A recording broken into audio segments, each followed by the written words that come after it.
The revolution is real, it's live, and as some comrades say, it's lit, right?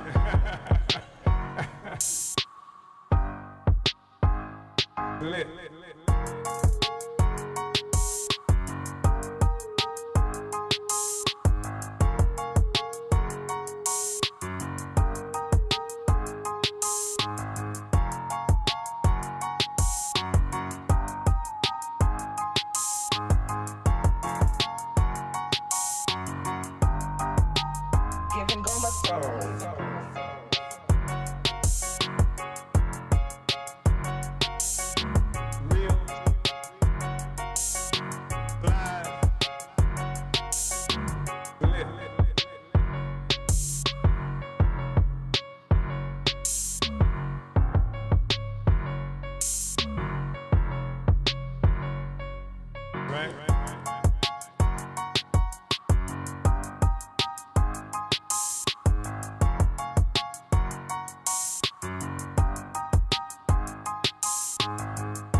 The revolution is lit. Uhuru, comrades, and welcome to today's Omali Taught Me Sunday Study featuring Chairman Omali Yeshitela. My name is Akile Anai, Director of Agitation and Propaganda for the African People's Socialist Party, as well as your MC for this morning. Today's study will be coming from Chapter 3 of Chairman's latest book, Vanguard, The Advanced Detachment of the African Revolution, titled How the Party Survived the Counterinsurgency. You can follow along with the document linked in the Facebook/YouTube descriptions. The counterinsurgency, as described by our chairman, was a war without terms, a bloody assault on our movement that prevented us from achieving our aims of being a free, self-determining people. In the 60s, we saw the assassinations of many of our leaders, and some murders we didn't see. We saw the jailings of our leaders, to which some are still locked up as political prisoners. Our struggle for black power was hijacked and replaced with a neocolonial sellout regime, propping up black puppets for white power as the new faces of leadership all around the world. We saw the US government unleash the crack cocaine epidemic that transformed our communities into drug hubs, forcing us to become addicts or involved in the dangerous illegal drug economy. But from this assault, Chairman Omali Yeshitela and our movement was able to rise from the ashes to begin the work that will help us complete the Black Revolution of the 60s. Understanding counterinsurgency is fundamental in our struggle for power, because to understand it is to find a way to beat it. It is my honor now to turn it over to the leader and founder of the African People's Socialist Party, who claimed the responsibility of the African Revolution, formed the African working class's advanced detachment, and continues the task of leading and developing our struggle to bring our whole people one step closer to freedom. Chairman Omali Yeshitela. Uhuru. Uhuru. Uhuru, comrades, brothers and sisters. Today's discussion, this part of the discussion coming from Chapter 3 of the report to the 6th Congress of the African People's Socialist Party, How the Party Survived the Counterinsurgency, is always important, but it's particularly important right now to deal with this issue of counterinsurgency, especially when you see that virtually every day there's some evidence in this country and around the world that the issue of Africa is now achieving tremendous supremacy. It is a fundamental question that's being addressed in some way or another throughout the United States or around the world. Inside the United States, the whole question of reparations is being debated by the Democratic Party or sects of the Democratic Party, something that obviously cannot be overlooked. When you look at the young Africans who in the U.S. Congress, though some are ensconced within the Democratic Party and others within Democratic Party-like party entities, shaking up the U.S. Congress, boldly doing that in many instances. You see the young woman Ilhan Omar, who has thrown the question of the illegitimate white nationalist settler state of Israel and the American,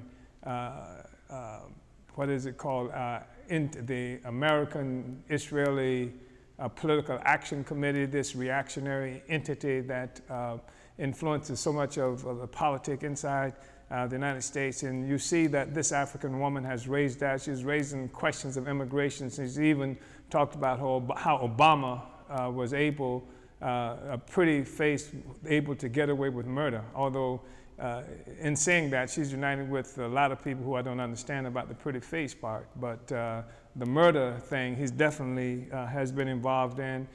We see just the question of the oppression of African people rearing its head. And on the same time, we see reaction to the significance of the African question happening in various forms of the popular media, popular culture, assaults on various icons, what have been popular icons in the African community, but they were icons that have arisen during a period of reaction after the revolution was defeated and was supported and held up by white power as long as they played a particular role, but now they can play a similar role in terms of demoralizing African people. But the point that I'm making is that what we like to refer to in the African People's Socialist Party is the Ferguson effect. That is to say that subsequent to this incredible rebellion by African working class, the young African working class in Ferguson, St. Louis, we've seen the growth of consciousness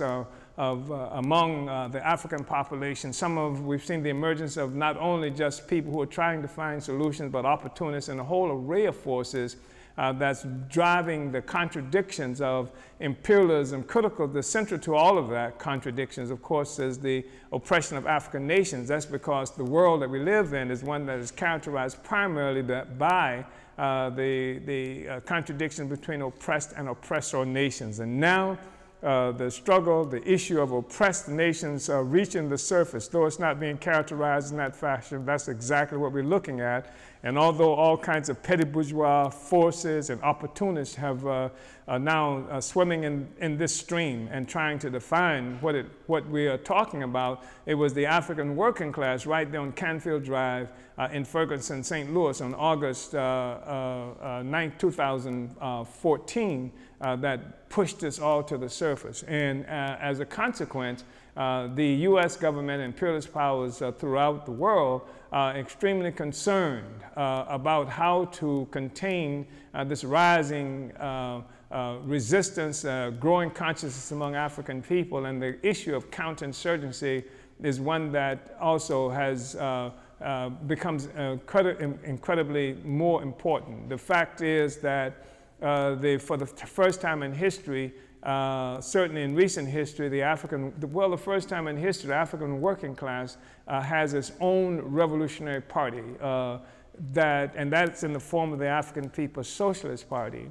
And the significance of the Ferguson effect can even be seen in the recent invitation that I accepted to debate at Oxford on January 24th. The question of the African revolution, African people, African resistance, African repression, African reparations, this question is growing in significance to everybody. And the question then of counterinsurgency, how to contain it, how to immobilize, how to obscure, how to destroy, how to deflect the African revolution is something that is extremely important to us. And we see it manifesting itself in 1,000 different ways in the world right now. As I said, even this attack on certain iconic figures in the African community, what we see happening in Congo with the struggle to maintain the ongoing hegemony of white power in Congo by selecting who is going to be or who should be the leader there. It's just an incredible struggle that we're involved in, and counterinsurgency is a critical part of it. This is the second part of the discussion that we began last Sunday. And I want to express appreciation to all of you who participate in this study, because I know that it's difficult for many people to be up Eastern time 8 a.m. And if you're on the West Coast, we're talking about 5 a.m. In the morning, and I really appreciate that. I recognize that it's important. It's a significant thing that you do to participate in these studies, but I hope also that you recognize that it's important to be here. I want to acknowledge you, and I want to also acknowledge the comrades on the continent of Africa who participate in the studies. I know that it's difficult, given the infrastructure difficulties that you're confronted with, because white power did not intend for African people on the continent of Africa to be able to communicate with the world and communicate with each other. They reserved that for themselves. They reserved the right to be able to find us among themselves. And so there are questions of infrastructure, being able to be online, being able to participate in this discussion with some kind of consistency is very difficult, and I recognize that. I also recognize that imperialist white power has imposed a very severe, brutish kind of rule in much of Africa, the African world. That's it's an extension of the whole history of slavery that's been going on now. For more than 600 years, we've had to endure the consequence of the attack on Africa, and we endure that in Africa as well as in Harlem, New York, and the gentrification that we're looking at in various other places around the world, part of the same contradiction, having the same source. In some instances, such as in South Africa, where we have on the ground party forces who, young people who are working in a very serious way to build a revolutionary party there and struggling to solve and understand all the contradictions we're confronted with.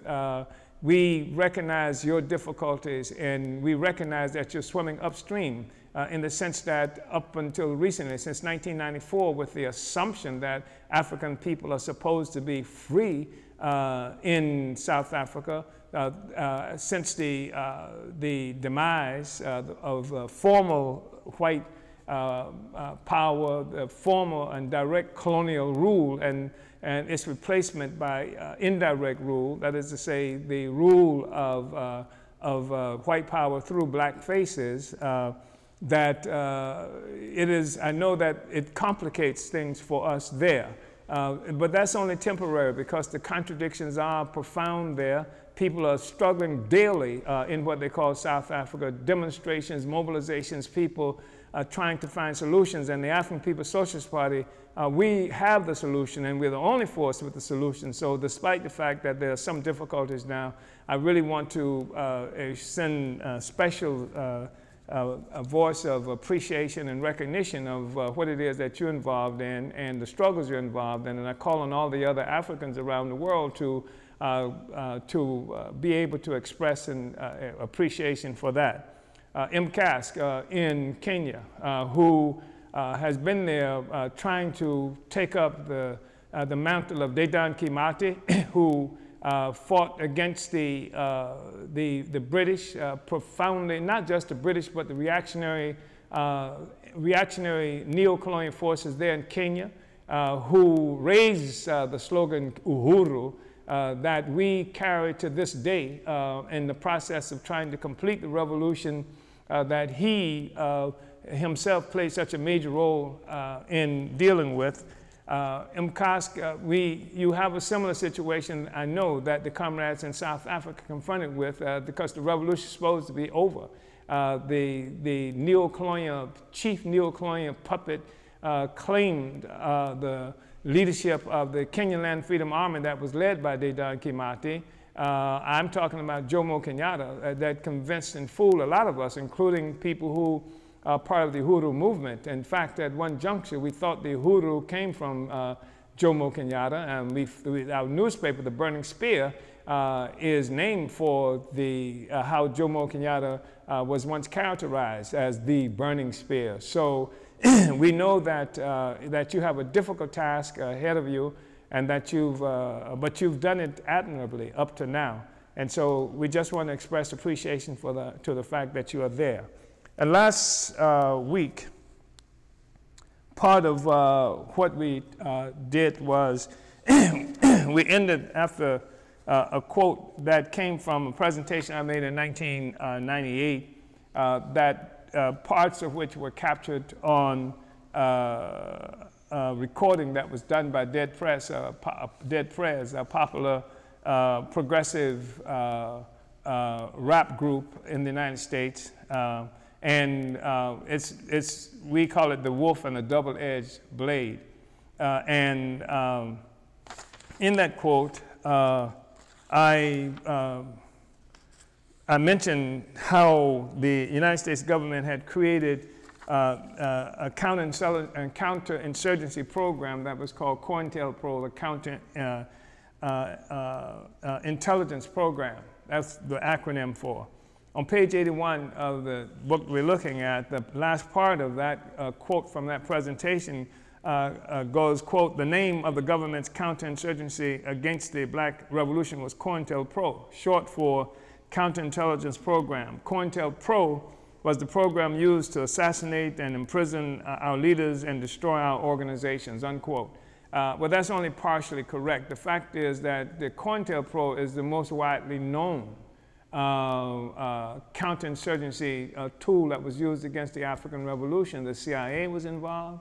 The National Security Agency, NSA, was involved. That's the organization that's responsible. It's one of the least understood, least recognized intelligence organizations in the United States. Like all the communications that happens via internets, all your social media, all the telephones, all of that, the National Security Agency is on top of that. It's mining that. And that was a part of the entity that was involved in attacking our movement as well. They use things like the draft board that serve the purpose of intentionally recruiting African people or drafting African people into the U.S. Army. At the time, the U.S. Army was involved in trying to stop the people in Vietnam from achieving revolution with the intent of killing both Vietnamese, using colonial powers to kill each other, which is a typical trick that's being used by counterinsurgency historically. But on page 81, we talk about how imperialist violence sets back our anti-colonial struggle. And I just want to read that the COINTELPRO objective spelled out in this August 25th, 1967 memorandum sent by the FBI to field offices throughout the U.S. is telling in its slander, lies, and efforts to criminalize and set the Black Revolution up for violence. It's a memorandum. It doesn't say, let's destroy the efforts of black people to be free. It has also an objective in spelling itself out to agents who themselves have to be convinced of the righteous attacks that they're made against African people. They can't say that you're on the wrong side of history. Let's go out and try to crush people for trying to be free. So here's how they put forth this memorandum. Quote, "The purpose of this new counterintelligence endeavor is to expose, disrupt, misdirect, discredit, and otherwise neutralize the activities of black nationalist hate-type organizations and groupings, their leadership, spokesmen, membership, and supporters, and to counter their propensity for violence and civil disorder." This is an incredibly significant kind of statement that they make. First of all, this whole notion that people are jailed because of hatred, which is stupid. I mean, it's just a ridiculous, subjective thing that they put forward, and they talk to us all the time, and you read about it all the time, and you say that they even have a thing to characterize the United States as hate crimes. If you thought a certain thing when you were committing what is an illegal offense, then you were punished more severely than you would be for doing the same thing if you didn't think something when you did it. For example, if you thought, I don't like white people, when you beat up some white people, then you receive a severe punishment. But if you happen to beat up some white people and you weren't thinking, I hate white people, then the punishment is different. That's the kind of stuff they put forward. They want to make you think that the thought behind it is the thing that's really the factor. That's the thing that we call a certain kind of philosophical idealism, where this idea somehow takes supremacy over the reality that we are looking at. So this notion of black nationalist hate-type organizations, and I don't even know, what is a hate-type organization? You know, I mean, so the Klan is a hate-type organization, but what distinguishes the Klan from white people in general, or white organizations in general, or the police department, or anything like that? That's silly. And they would have people running down, chasing, you know, this rabbit, you know, down this hole someplace, looking for hate-type organizations, because if the most endearing images that you want to see can be of the slave master in the old plantation era, and the slave having this really intimate kind of relationship with the, you know, this love relationship. They would post it like that. They would put it forth like that, that the slave master really loved his little Negroes, and the slave and the little Negroes really loved the slave master, etc., and that would liquidate the reality of the relationship in the real world between them. So I know I'm spending a lot of time on that because it's the kind of nonsense that we get fed every day, and we're supposed to accept this definition of the reality. And it doesn't just happen in the FBI reality. And I hope I'm not taking us too far off this discussion, but it says here again, continuing the memorandum,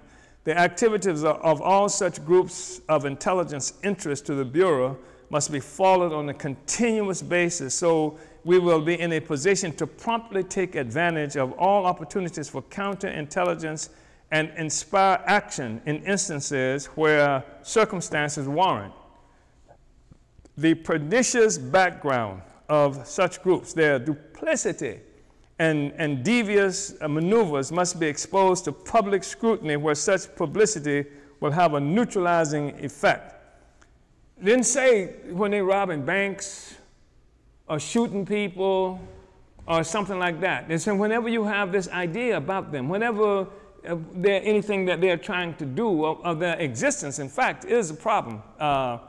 So we say efforts of the various groups to consolidate their forces or to recruit new or youthful adherents must be frustrated.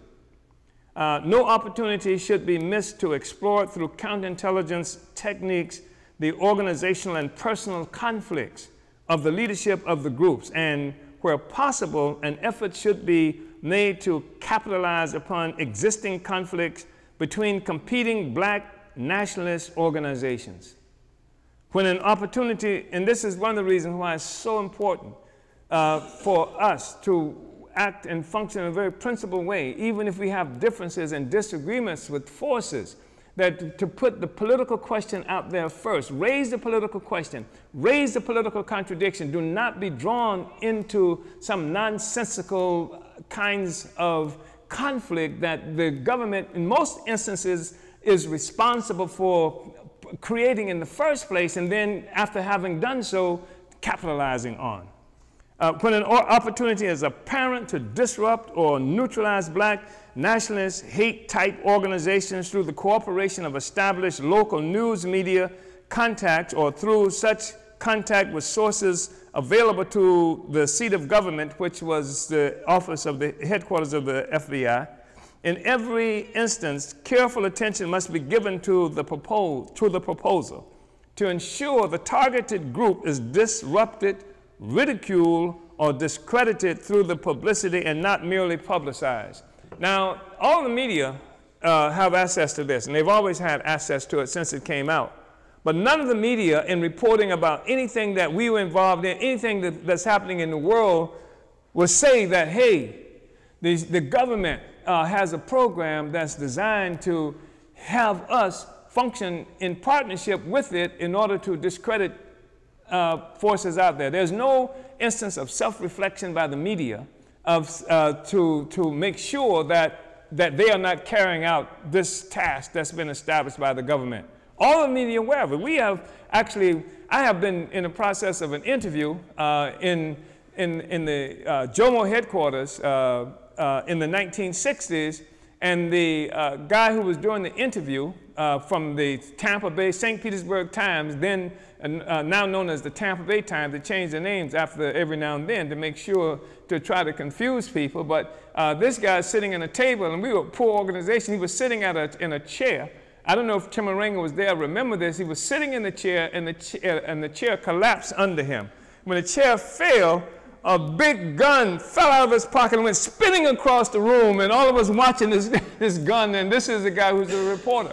We've actually seen from some retrieval of documents how the news media in various places were playing a role with the FBI in order to try and entrap us or to embarrass us or to undermine us. And in one instance, when I was arrested in Gainesville, Florida, for the crime of inciting to riot that he had just put on the books to lock me and other people up in the state of Florida, we learned that the reporter who reported on the event where I allegedly incited people to riot had made an agreement with the FBI that he would turn over all of the tapes of our presentations in return for the FBI giving him the scoop on our arrest. So this notion of some neutral media, the most honest entity out there that's objectively watching things and reporting, it's nonsense. It's always been nonsense. They're the ones where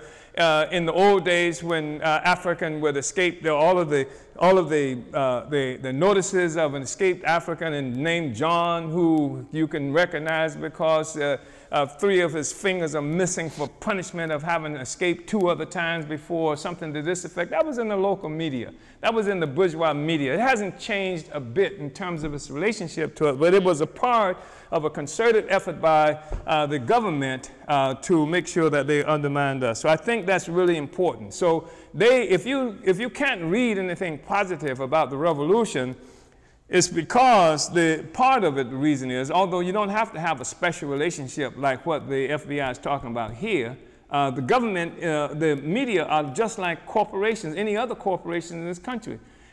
These corporations are a part of, they're owned and controlled by the ruling class, and their objective is to maintain the status quo, not to facilitate the freedom of people upon whose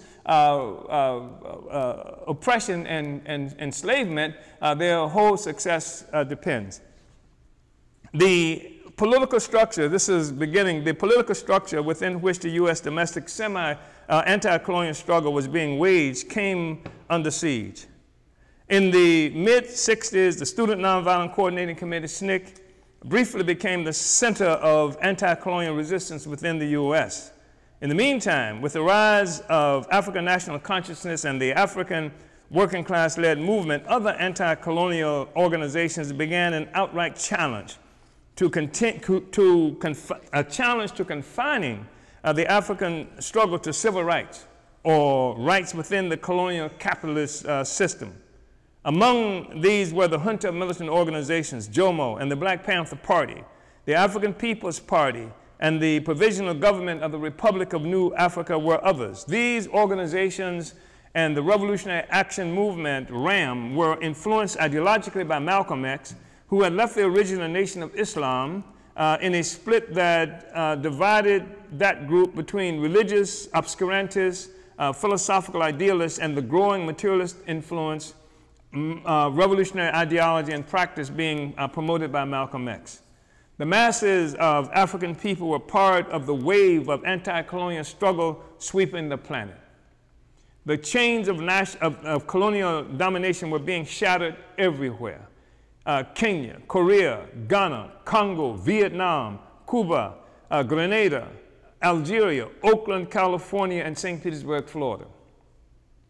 The colonial capitalist ruling class had been defeated politically and ideologically within the U.S. and throughout the world.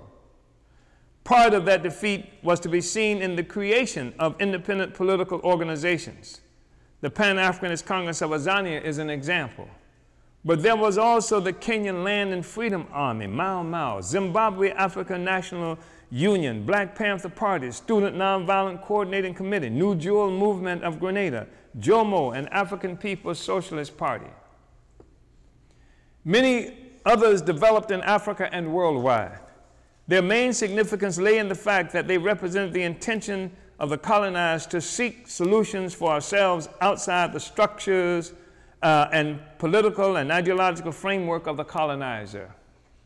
They had won the support and participation of the broad masses of the hundreds of millions of colonized Africans and others determined to end our relationship with foreign colonial domination. There's a man whose name was Frederick Lugard. He was Brit and was a great servant of the British Empire. And it was Lugard who really developed the science of neocolonialism, for lack of a better term. And he really put forth a strategy for maintaining the domination of colonized people through indirect rule. It was Lugard who really perfected that process. So you have, I'm mentioning this because we're living at a time now where neocolonial regimes and organizations and personalities, the primary spokespersons for African people all around the world, whether that's in Congo or whether that's in the U.S. Congress, the Negroes who are the primary spokesperson, those who have achieved prominence, and generally speaking, with some rare exceptions that are trying to materialize right now, they have been neo-colonial forces. This has been white power in blackface. And that's who has spoken for us. So sometimes there's this controversy, or appear to be controversy, even sometimes by most erudite and progressive authors, people who are writing and trying to provide analysis for movements and struggles. They seem unable to distinguish the two trends that exist within our movement and that have existed for a while now, between neo-colonial forces, as I say, the forces that operate in the interest of maintaining the status quo. Sometimes they're well-spoken, and sometimes they're buffoons.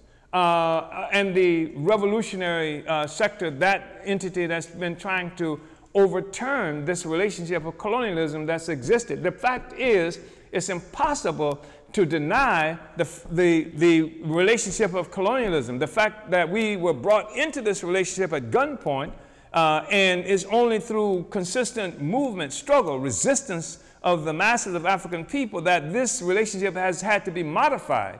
It hasn't been ended, it has to be modified. How do you continue to keep the people enslaved when they see somebody walking in their communities, they see somebody dominating them who looks different from everybody else, eats different food, got different dances, do everything else different, and oppress them? How do you maintain that relationship? These are problems that they've had to solve. And so one way to solve that has been, of course, to create special schools that they train African people to act like white people. They call them évolue or something like that, evolve. Whatever the French translation, French term for evolved, that's what they created. With the Lumumba was supposed to be one of the evolved ones, to be white-like. They created assimilados in Portuguese-controlled territories, the ones who acted most like white people, the ones who've been most civilized. And so you still got white power in blackface, and they control the economy. We have no independent capacity to feed, clothe, and house ourselves. And because of that, the ones with the ability to control, who controls our capacity for eating, for clothing, for housing, that was always the political dominant force, even if that force was not immediately available in our communities. That's neocolonialism. And the only thing I'm saying now is that in fact was a part of a whole counterinsurgency movement that was initiated some time ago. And now it seems that it's been so long ago that the most erudite sectors of our community, the most well-read, the most educated sectors of our communities, the most cultured portions of our communities, they act like they don't know this stuff happened. Of course, from their economic and their class interests, it didn't happen. Their class interests, they just happened to ascend because they were so much smarter than the natives or something to that effect. But this debate happens. And you hear it all the time. And you hear the media saying it about this group over here. You hear them talking about, for example, Maduro.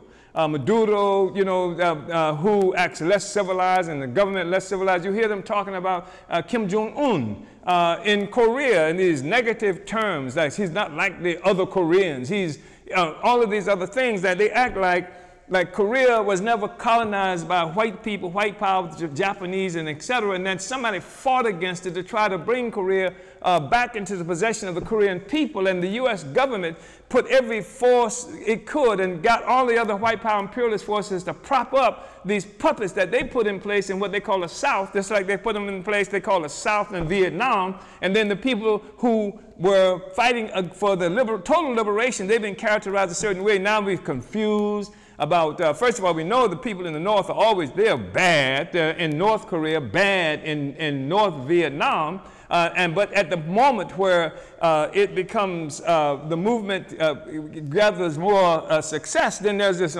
tremendous amount of confusion, especially among the intelligent people like Bernie Sanders and the rest of them. Don't know who, I mean, they have to debate or they have to say that we have to support these reactionaries because the people who are trying to fight for the liberation are uncivilized or otherwise don't meet the standards of democracy that is manifest in the United States and Europe and other places like that. Anyway, so we say,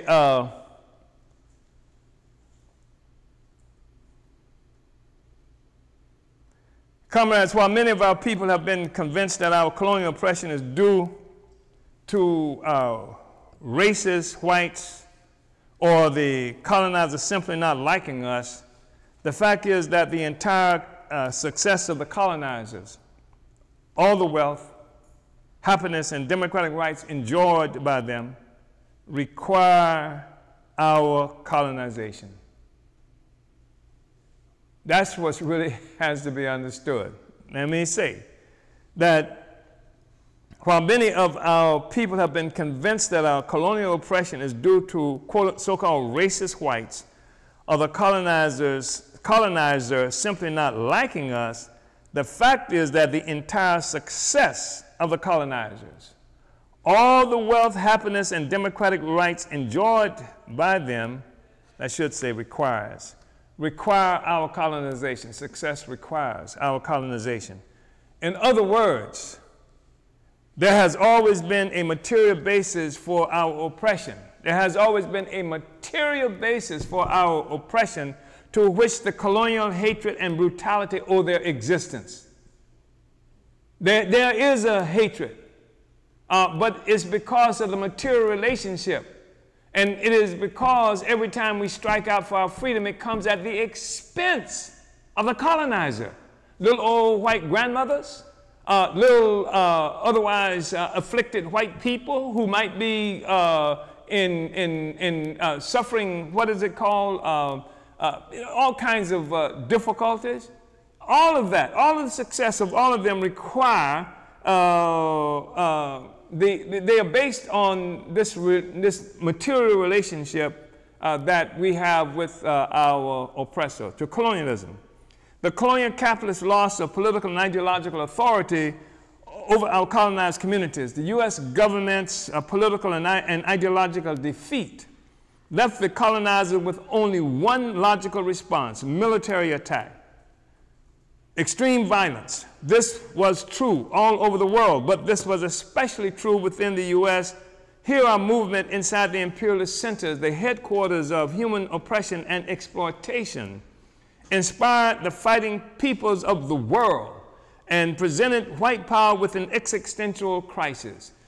the oppressed peoples around the world. This was true, especially in the 1960s, when the Black Revolution of the 60s rose up, when cities around this country, major cities around this country were being set to the torch, burned, and African masses were in rebellion. Oppressed people all around the world saluted and cheered and saw in the struggle of black people the end of imperialism, especially since this was happening in the headquarters of imperialism. This was the 1960s. And since that time, for many years, I traveled around the world and people were asking me in various parts of the world, what happened? What happened to the Black Revolution? Because the world was looking upon what we did here. Those of us now, we think so lightly of ourselves today, but the world recognizes the critical significance, the strategic significance of the success of the Black Revolution as it manifested itself here inside the United States. And it's even greater today because it's connected to the African Revolution throughout the world. So because the U.S. front of the Black Revolution of the 60s threatened the very foundation of world capitalism, the U.S. initiated this counterinsurgency with no recognition of our political prisoners, no protocols for the treatment of our prisoners of war, or features of what the colonizer recognized as civilized conduct, much less the admission that the assault on our revolution was indeed a war. They never admitted this, but it was true nevertheless. And because they defeated the revolution in general terms, only a handful of us left to pursue the revolutionary aims, the African People's Socialist Party being the leader of that process, then peoples around the world also lost sight of the revolution, of the African Revolution, inside, as it manifests itself inside the United States. And the problem is that we didn't just lose in the United States. With the murder of Lumumba, with the overthrow of Nkrumah, with the attack on various revolutionary forces on the continent of Africa, the whole notion of the African Revolution, it doesn't exist anymore, except now. That's why I ended up being at Oxford, because increasingly the revolution, the African Revolution is making itself manifest, and the African People's Socialist Party has been the only formation in the world that has pursued not just some struggle inside the colonially defined borders as a solution to our problem, but recognize the necessity of there being an all-African revolutionary movement similar to what it was that Marcus Garvey initiated some years ago, more than 100 years ago. Attack on Jomo's efforts to build a statewide party. So I'm trying to look at the time. Our success in building the party and the fact that our movement survived the counterinsurgency that defeated the Black Revolution of the 60s should not be interpreted to mean that we were untouched by the U.S. counterinsurgency. In his relate to E-Africa, the political report to our Third Congress, we summed up, quote, "It was the resilience of Jomo and the party that denied the counterinsurgency its ultimate victory. For although the Black Liberation Movement was destroyed as a movement, the birth of the party in 1972 as a part of the revolutionary continuum was the birth of a political force that was clear in its mission to complete the Black Revolution of the 60s. Our party was founded in May of 1972 by the merger of three previously separate groups. The primary organization of the three was JOMO. They're hunter militant organizations based in St. Petersburg, Florida, and Lexington and Louisville, Kentucky. The others were the Black Rights Fighters of Fort Myers and the Black Study Group of Gainesville, Florida. JOMO was the dominant organization by virtue of its political experiences, longer history, and its urban working class base and character. The Black Rights Fighters was essentially an organization of migrant farm workers and organizers, and the Gainesville Black Study Group was an organization of community-based students and intellectuals. And we will probably be more accurate to say that the Black Rights Fighters was an organization of primarily, it was an organization that addressed primarily the issues, struggles, and contradictions of migrant workers, African migrant workers and what have you, it was not led by people who were themselves migrant workers. These were African forces who, some of whom might have been ordinarily, well, I can't even say they might have been characterized. They were working class African people who united with and concentrated primarily on the struggle of the migrant workers. So both the climate of political terror directed at the revolution and our own inexperience prevented the use of a founding Congress or some other publicized mass meeting to bring the party into existence. Earlier Jomo efforts to build a revolutionary party in 1969-70 had been successfully blocked by the U.S. counterinsurgency. Even as the brutal U.S. colonial war was being directed at our movement, Jomo had organized regular monthly meetings of progressive African organizations throughout the state of Florida. It was precisely because Jomo was able to recognize the need to defend our revolution and that it saw the monthly meetings as leading to the creation of a statewide party, as a Florida statewide party. The June 15 through 29, 1970 issue of the Burning Spear, Jomo's political organ at the time, reported on that month's meeting, quote, several black organizations ended their fourth statewide black caucus since March on June 6. And I think Vince Lawrence reminds me that, that the Black Rights Fighters was a part of that process out of Fort Miles. As a result of the fourth caucus, several things happened. It was decided that Jomo and the Burning Spear are the official formation and communications apparatus of the state movement. The significance of the Burning Spear. The need and name for a black political party in the state was established. Details are to be worked out at the next caucus, scheduled for Miami. The name of the party is the African Nationalist Progressive Party, unquote.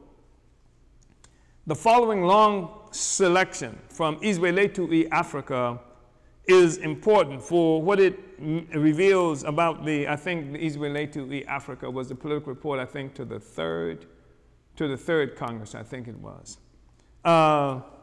The following long selection from Izwe-Letu Africa is important for what it reveals about the serious anti-democratic and terroristic measures used by the U.S. bourgeois colonial state to crush our movement and attempt to derail our efforts to build a statewide party. We recounted, quote, however, at the July meeting, Miami meeting, one of the meeting participants whom Jomo came to suspect as a government agent provocateur successfully fought from an anti-party, ultra-leftist position to block the group from consolidating Jomo's party-building effort. Then at the following meeting held in Daytona Beach, the provocateur, in violation of the June decision determining the Burning Spear as the group's organ, brought an African news reporter from the colonial white ruling class Miami Herald to the meeting. The consequence of this was an article in white ruling class publications throughout Florida. Actually, it was a national. It was nationally published through one of the news services. On the morning following the meeting, which told of sinister efforts by members of the Black Liberation Army who were holding secretive meetings planning to, quote unquote, kill Whitey. The fact that the provocateur admitted authoring the article because he felt we need the publicity, unquote, and that the group refused to expel him for his blatant and dangerous provocation meant that the government was successful in having the statewide meeting die on the vine. Later, a listing for the non-existent African National Progressive Party in the Miami telephone directory gave the address and phone number of the provocateur. So the provocateur fought to make sure that we didn't create this organization. Now, there's a listing in the Miami telephone directory of the African National Progressive Organization with his phone number and address. Such was the progressive, repressive political atmosphere during the period. In fact, on January 10th, 1973, within 8 months of the party's founding, Lawrence Mann, a member of the Central Committee, co-founder and leader of the Black Rights Fighter, was assassinated by automobile wreck. This act disrupted the effectiveness of our efforts to consolidate other members of the Black Rights Fighters into the party. Then, in May of 1973, the government arrested and re-imprisoned me at Florida State Prison on the old Mural charge that I was initially arrested and imprisoned for as a SNCC member in December 1966. However, our young party was able to mount a fierce resistance to my re-imprisonment and forced the government to release me within 2 months. But the government was not finished. After having attacked our newly founded party at 2 of its 3 legs, Fort Myers with the murder of Lawrence Mann, and St. Petersburg with my arrest and re-imprisonment, the colonial bourgeoisie attacked the party in Gainesville in June 1973. So you see this succession of attacks. This attack came in the form of a concerted effort to chase Couture Carey, Central Committee member and party co-founder, out of the city. Born and reared in Virginia, Carey was fired from her job as a school teacher, having been isolated by outright FBI slander, which accused Carey of keeping a cache of weapons. The FBI also established a campaign of terrorizing Carey's neighbors in the rural community where she lived. This effort was led by the FBI and the North American white former principal at a predominantly African high school who had become a city commissioner. This city commissioner, who had functioned in the military as a counterinsurgency expert and had written manuals on counterinsurgency, which were in the local public libraries, used counterinsurgency expertise and connections and his position as city commissioner to launch his attack on Carey. The consolidation of the party through a merger based primarily on quiet meetings between the leaders and members of the 3 merging groups, instead of through a publicly announced Congress, was mostly determined by the terroristic colonialist counterinsurgency. And even when the merger occurred without a Congress, the white ruling class colonial state wasted no time in attempting to destroy us, but we survived. In many ways we thrived, although not without contradictions. And we did survive. And not only did we survive, but we became stronger as a consequence of that. And the movement ultimately is strong as a consequence of that, because we've carried it. This became a part of the experience that was incorporated into the development of the African People's Socialist Party. This is how we're able to report on this now, to strengthen ourselves even more, saying this is what happened, this is the experience, this is how we develop and what we have to do. So I want to say that one thing that's not spoken of that much is the fact that that the party did something that has resulted in various assaults at different times throughout over the last few decades.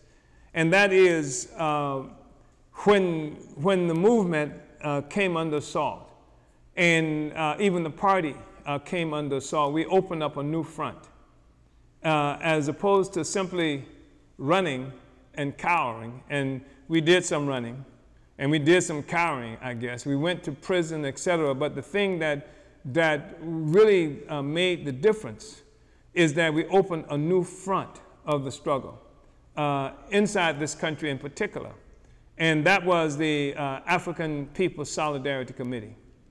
That we had launched this. So even as we were being attacked in the African world, throughout the African world, and throughout our oppressed and colonized communities, we opened up a front so that the African Revolution then went straight into the colonizer territories. We took the struggle into the white world, into the white community, with the founding of the African People's Solidarity Committee. And that played a major role in keeping the revolution afloat. Some people have not understood this, and They have challenged and criticized the party for the white people this and the white people that. But the fact is that we created the African People's Solidarity Committee as a strategical arm of the African Revolution, specifically connected to the African People's Socialist Party. It is an organization of our party. And it gave us the ability to not simply move from a defensive posture, but to open up new offensive. And this offensive went straight into the heart of the white world or white community, the colonizer community.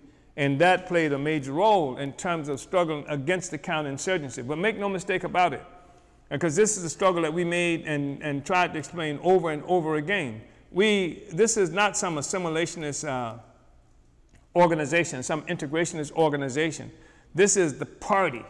This is an instrument of the party, struggling for national liberation, for the victory, of the liberty, the liberation of Africa, the unification of Africa, and African people around the world. This was no thing of you work in the white community and we work in the black community, and you do your thing, we do our thing, and we meet about it every now and then. The fact is that this was an instrument of the African Revolution that we created. And there was a contest that we found ourselves involved in one juncture in our history. There was a group called Purify Organizing Committee. Its origin was the Student for Democratic Society, SDS. A lot of stuff came out of that organization, including the Revolutionary Communist Party that some people that used to exist, I don't know if it's significant right now. And so we had this struggle because the Purify Organizing Committee, as it was called, knew and understood us because we knew them quite well. They would come into Oakland, California, where we were headquartered, had an incredible movement for national liberation occurring right there in Oakland, and then they would come with their white selves to try to build this white thing that would provide leadership for black people there. And we told them that doesn't work, that you're going to have to unass Oakland, you're going to have to get out of here. And on one occasion, it came to Bobby Hutton Park to try to have an event, and they were criticized for that in the park, and they talk about us, or those remnants talk about us even today for the severe criticism that was rendered at that by members of the African working class out there in the park.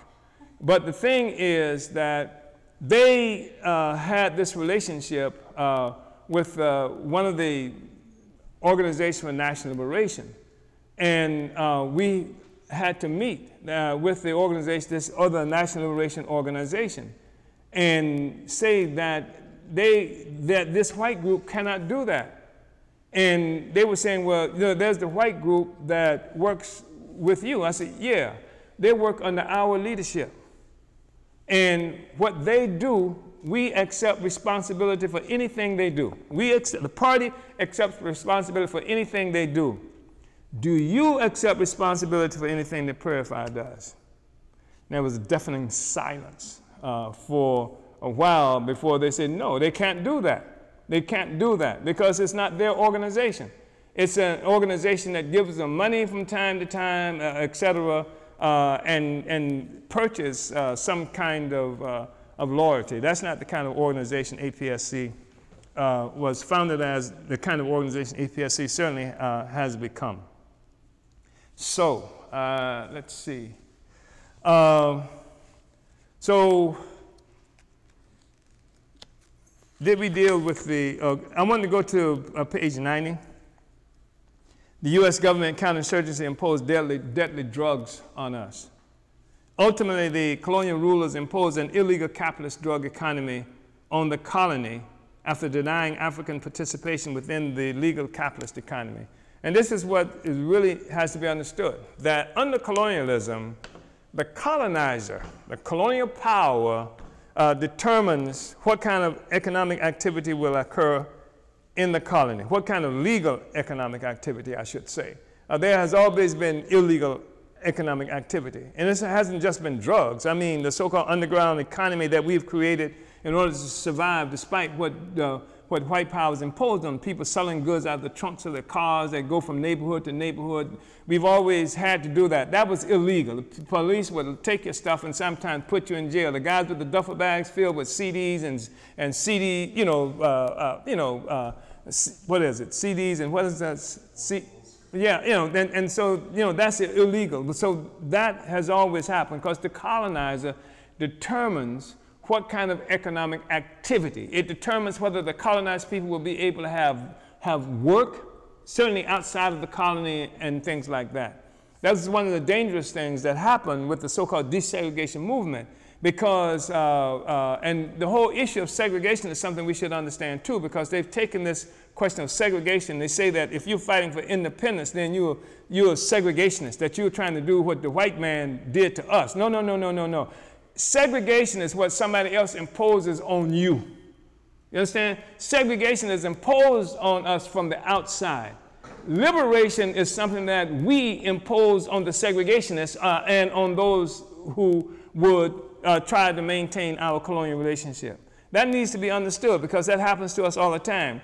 And of course, part of the reason that happens to us because at one point we were defining and had defined for us our movement as a separatist movement, which was ill-defined anyway because it's not like somehow we were at one point united with the white people and then decided that we were going to now separate from the white people. The fact is that we were never united with the white people, never, never, never, and it doesn't happen even up to now. So it's just been garbage, but that's how we've been defined. And this has been a self-centered characterization. When I say by white power, so that when you want to be free, they call it you want to separate. And that's because they see themselves as so significant that any notion of freedom is some subjective relationship to them. They've been discarded. You can't quit me, right? That's the kind of thing that we're looking at. But we're talking about, you didn't hear when the white people who stole this land from the indigenous people, when they first came, they were together. At some point, they decided to take the land for themselves. And as opposed to from England, that was supposed to have been the mother country. And when they decided to do that, they didn't call them white separatists. They called them people who they were fighting for independence. But that's another statement about how the struggle of white people has been legitimate, even when they were fighting against the rule of law at that time, because it was the rule of law that they were fighting against when they fought against the British. It was British law that they fought against. And so when they, quote unquote, separated from that, it was in the name of independence. They didn't sign a Declaration of Separation in 1776. It was a Declaration of Independence.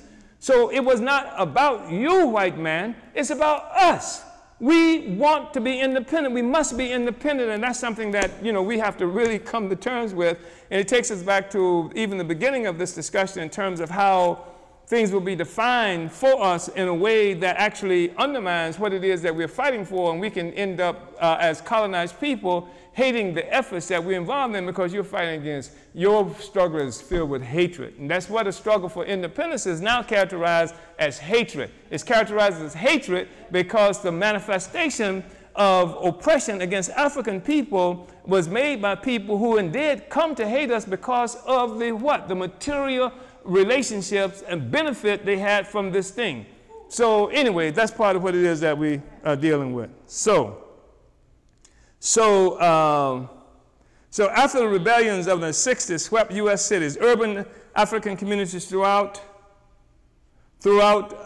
this country, being the U.S., were consciously and strategically decimated by the colonial capitalists through urban removal programs that tore down long-standing African economic, cultural, and residential centers, efforts that often included building freeways and sports arenas through African neighborhoods.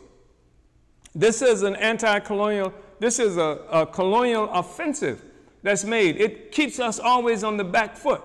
it keeps us, you never become stable in any particular, you never have any loyalties for any community. There's some differences, you know, like in places right now, St. Louis, but they're working hard to make sure that disappears, so that the places where your parents grew up, you don't live there anymore. Generally speaking, that's the case. And so there's no loyalty to any communities and stuff like that, and that happens to us all over the world. The urban removal programs of the 60s paved the way for the now pervasive gentrification seen in most cities today. A goal of gentrification is to disperse concentrations of African people in urban areas, a goal consistent with the counterinsurgency. In the 1960s, the U.S. government that was carrying out vicious colonial occupation and war against the people of Vietnam began flying opium from Southeast Asia in CIA planes to the U.S., simultaneously creating counterinsurgency programs against two critical anti-colonial fronts: Vietnam and the U.S. internal or domestic African colony. This is why, as soon as pro-democracy and anti-colonial African leaders such as Martin Luther King, Malcolm X, and Fred Hampton were assassinated by COINTELPRO, an epidemic of heroin hit our communities hard. By the early 1980s, following the victory of the Vietnamese Revolution over the U.S. imperialist military, the U.S. was again waging counterinsurgency, this time against the liberation movements in Nicaragua and Central America. Meanwhile, it expanded its counterinsurgency against our domestic African colony, far beyond the COINTEL program, with the mission to salt the earth of the entire African domestic colony in an attempt to make sure that it would never rise up again. Our party was the only force that correctly exposed the fact that the epidemic of the deadly, addictive, laboratory-created cocaine derivative called crack that profoundly ravaged our communities for 2 decades was a continuation of colonial war against us. After the victory of the Sandinista revolution in Nicaragua in 1970, the U.S. military sent massive amounts of munitions and training to undermine it and the Salvadorian revolution. The training and arming of these proxy forces, called the Contras, was being funded by profits from crack sales in African communities by the Central Intelligence Agency and other arms of the U.S. imperialist state. And that should be understood, that the United States government moved. First of all, it was heroin coming from the opium in what they call the Golden Triangle, Vietnam, Burma, and these other areas. They were taking opium, the United States government was, making heroin. Then they attacked our community with heroin, so that it was everywhere throughout our communities. And then when the revolution is heating up, they were fighting Vietnam, so they turned it into a real campaign. In Vietnam, the counterinsurgency utilized the draft, and you would see during this period Africans becoming parts of draft boards. You're talking about integration of the draft board, Africans becoming a part of draft boards. Like the guy who was the high school, who was my elementary principal, my high school principal, became a part of the draft board. Ex-military guy became a part of the draft board here in the United States because he knew everybody, all the African men of a certain age, they knew them. And then the U.S. government had a program, the FBI in particular had a program that drafted African people, young African men, to prevent us from being a part of the revolution on the ground here in the United States. Then they put us to fight the revolutionaries who were in Vietnam. And the only reason they could do that is because we don't understand that we are colonized and we think we're some kind of Americans. And so we became, in this country, Africans became 50 to 60% of the frontline soldiers. We became the massive casualties of black people was incredible, which resulted in Vietnam of Africans organizing themselves as Mau Mau, literally soldiers Mau, and creating a new game called fragging, using fragmentation grenades and throwing them in the tents of their white officers inside Vietnam itself, because we were having to fight there as well. But the point is that they used us. This was a part of the counterinsurgency. The whole draft became a part of the counterinsurgency. It is a comprehensive agenda that they are able to establish because they have a materialist assessment of their interests and what forces they had at hand that they can put in play to work in their interests. The French fighting against the Vietnamese people were able to use 71% of the troops were for colonized people from Morocco, from Algeria, from Senegal, and places like that, fighting for France. In Vietnam, we were colonized there in other places, and now we're fighting against the Vietnamese who were colonized with Ho Chi Minh, who led the Vietnamese struggle, and also attended Garvey meetings for a period of time when he lived in New York. And he knew us in some ways. He knew our conditions. In fact, he even wrote about our conditions. The propaganda that was coming from the Vietnamese directed at African troops who were fighting in Vietnam turned out to be relatively effective. And in many ways, Africans became a part of the people's war that was being made against the Americans. I'm told about how I've had Africans who were in Vietnam talk about how they were all in this collective mess tent where everybody's eating. And you know, the so-called South Vietnamese were there too. And the South Vietnamese, the ARVN, the South Vietnamese military, which is nothing but a puppet military force, they all eating together, and the Africans say they would see the South Vietnamese started easing out of the mess hall, and when they saw the South Vietnamese getting out of there, the Africans would start getting out of the mess hall too, because they knew that an assault was going to happen. They didn't say anything to nobody, and the mess hall would get attacked. The Americans would get attacked, and there was this kind of unspoken relationship between the Vietnamese and the Africans who were in Vietnam. It's deep. Even as they had this comprehensive attack against us, there was a relationship, and there always has been a relationship between Africans and other colonized people. Sometimes we do stupid stuff because, again, we are confused ideologically, and we don't even have possession of our own identity. Okay. So indeed our party, let's see, after the victory of the Sandinista revolution in Nicaragua in 1979, the U.S. military sent massive amounts of munitions and trainings to undermine it and the Salvadoran revolution. The training and arming of these proxy forces, called the Contras, was being funded by profits from crack sales in African communities by the Central Intelligence Agency and other arms of the U.S. imperialist state. And, you know, we're watching what the United States government is doing to people in Venezuela. I mean, they actually did an economic quarantine, starving the people. They're literally starving thousands and thousands of people. They prevent medicine from going to take care of people who are sick. First of all, what they did was with the reactionary regime in Saudi Arabia, they flooded the petroleum market. They flooded the market to decrease the value, the price of oil, because the Venezuelan government's economy was based on oil.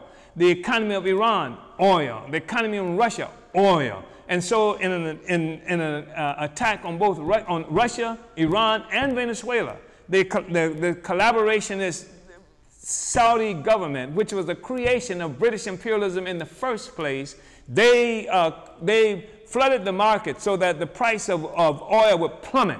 And that meant that the economy in all these places would plummet, and certainly in Venezuela, that's what happened. So that's the first thing they did as a part of war. That's war. So the people now, they crushed the economy. And then after they did that, what we see happening now is they've deepened this quarantine.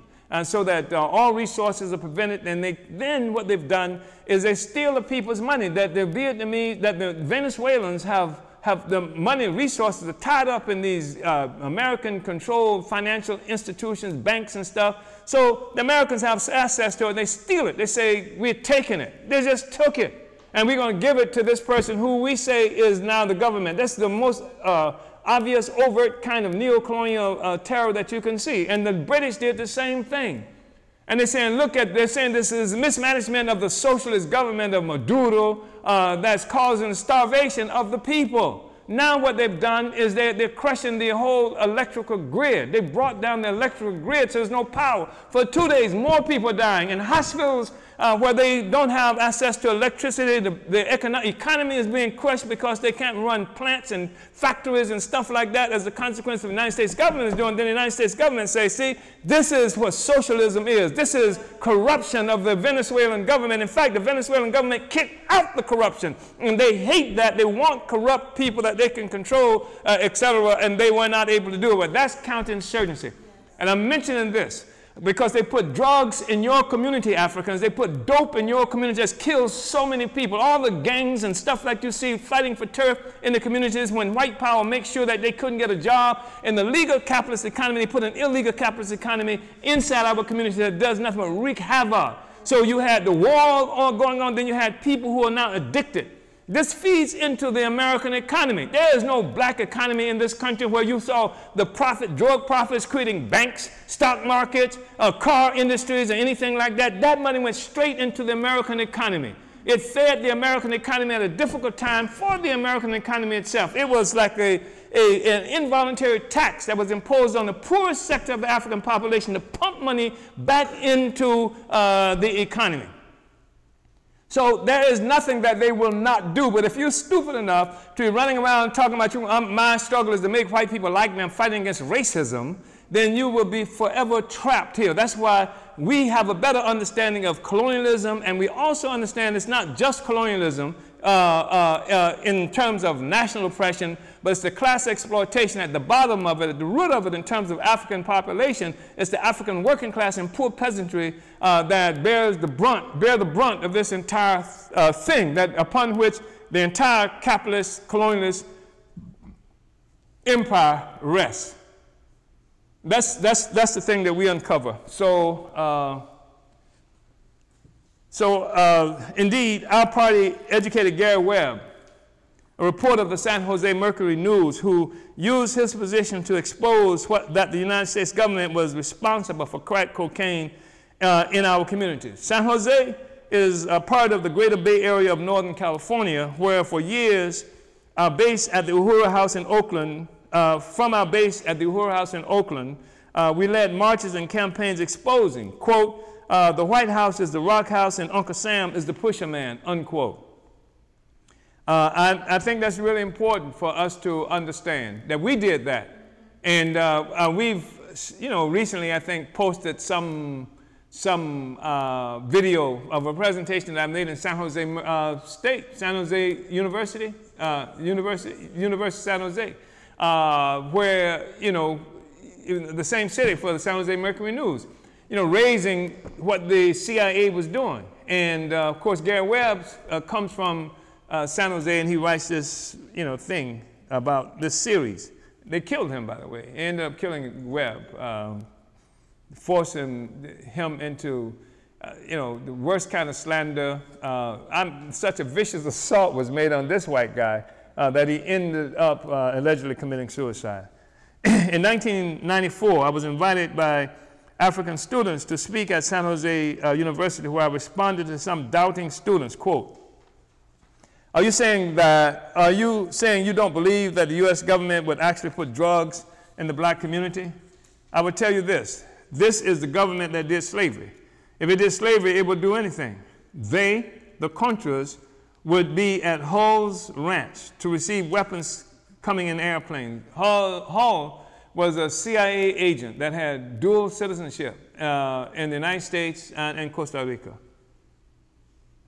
The same airplanes would be loaded up with cocaine and brought back to this country, sometimes to Homestead Air Force Base in the state of Florida.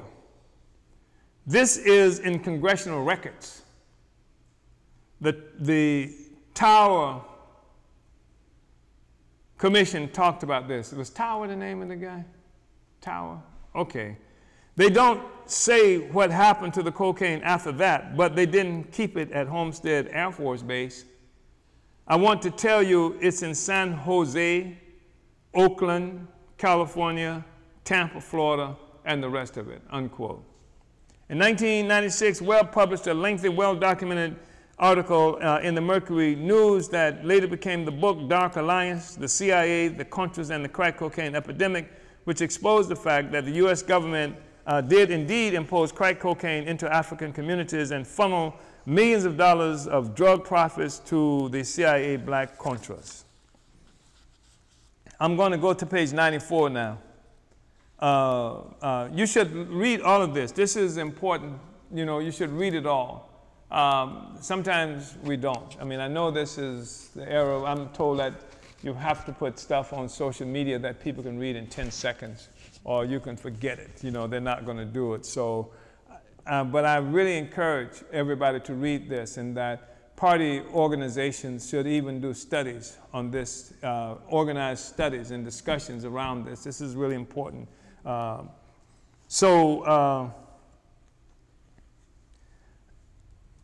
page 94, the bottom of the page, it took terror and opportunism to return to class peace. A political debate within our oppressed communities was neutralized by assassination and other forms of counterinsurgency, including the inundation of drugs in the African community. This is what neutralized, this is what stopped it. People say, well, what happened to the black movement of the 60s? We ain't like we used to be, kind of stuff that you hear from some militants who've just discovered the revolution in the last couple of months or a few weeks ago. You know, back then we were so bad, and now look at us, et cetera, et cetera. No, they crushed it. And this is what's really important, but they didn't crush it all. The reason we're having this discussion because the African People's Socialist Party continues to keep the African Revolution alive and to take it to even higher levels. So we say, quoting from Advanced Detachment again, quote, "It took an all-out urban war against the black working class in the 60s for a return to imperialist class peace and the reinstatement of the facade of the two-party system supposedly representing the class interests of all people. This war saw African people stand up alone, not only against armed police organizations, but even armed military forces usually reserved for foreign U.S. intervention. This war saw African people stand up alone." I think that it's really important to understand this because now, you know, we have some of the same forces who were there then who are trying to define our struggle today. But we went for years, maybe 14, 15 years or more, engaged in the most intense battles against white power by ourselves. With the occasional, you know the white people were there because you know them by name. You know the white person who was killed in the car, who when she was riding with civil rights workers in Mississippi. You know the two who were killed with Cheney in Mississippi because they were so few that you know them by name. But in general terms, we were by ourselves for all of this time. So we say that in Detroit, this included the 82nd Airborne Division. In urban areas throughout the U.S., military tanks and an assortment of other sophisticated armaments were deployed against the unarmed black working class communities. I was told by somebody who used to be in Jomo years ago and came through this city not too long ago, and he was talking about how when he moved to Atlanta from here, and this African who at the time was supposed to be, you know, pretty serious kind of militant organizer, would tell people when he would introduce this ex-Jomo person, would tell people how he had never seen anything like what he saw in St. Petersburg because they had this tank that they brought to this city they called the Monster.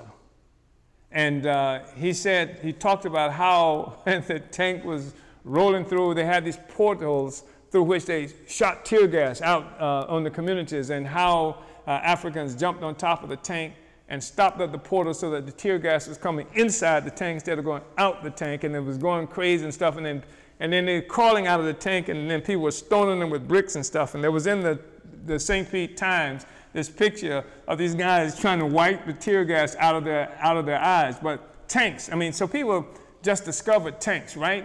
When we saw them in places like Ferguson in 2014. But this, we're talking about something that happened in 1968. Yeah. where they had tanks. It's in St. Petersburg, Florida. I'm not even talking about Chicago, when they brought in the 82nd Air Force, in Detroit, where they brought in the 82nd Air Force Base, or even what we saw in Newark, where they brought, militarized military sometimes brought them from Vietnam, and that was a major impact also on the Vietnam War. I did an interview the other day where somebody was asking me about African participation in the anti-war movement. I'm saying, hell, the war was being made against us at the same time. And that what contributed to the U.S. having to negotiate in Vietnam was the fact that they had to fight in Detroit, and they had to fight in African communities throughout this country. The U.S. ruling class used its military power, its state power, to defeat the independent revolutionary capacity of the African working class, the only internal social force that made it necessary to defend the capitalist social system. The African working class was the only social force inside the U.S. that was capable of challenging the bourgeoisie for power, the fundamental question in any revolution. For all these years, subsequent to the military defeat of the Black Revolution of the 60s, the bourgeoisie has expended a tremendous amount of energy and resources in keeping the African working class politically disoriented, disorganized, and unable to come together organizationally in its own class interests. The whole of the North American colonial community of intellectuals hungrily jumped on the anti-African bandwagon, a concerted effort to use the consequences of the drug economy to prove the pathology of the African community became a goal of colonial academia. All of them. All of them.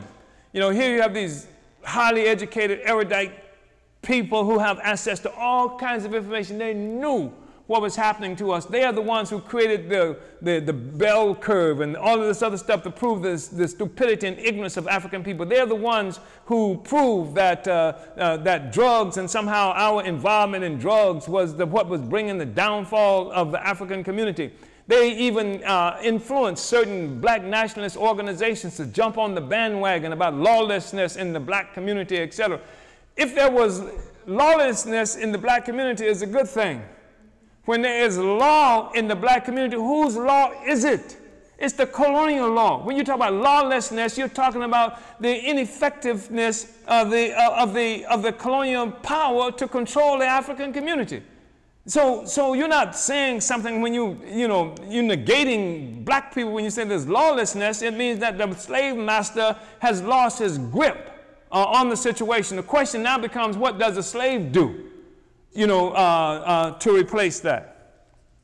So, we talk about how Hillary Clinton talked about African children being super predators, and, that's something that's become a part of it. And I'm going to just move quickly to page 99, because I'm not going to go just a couple of minutes before we end this, my reading.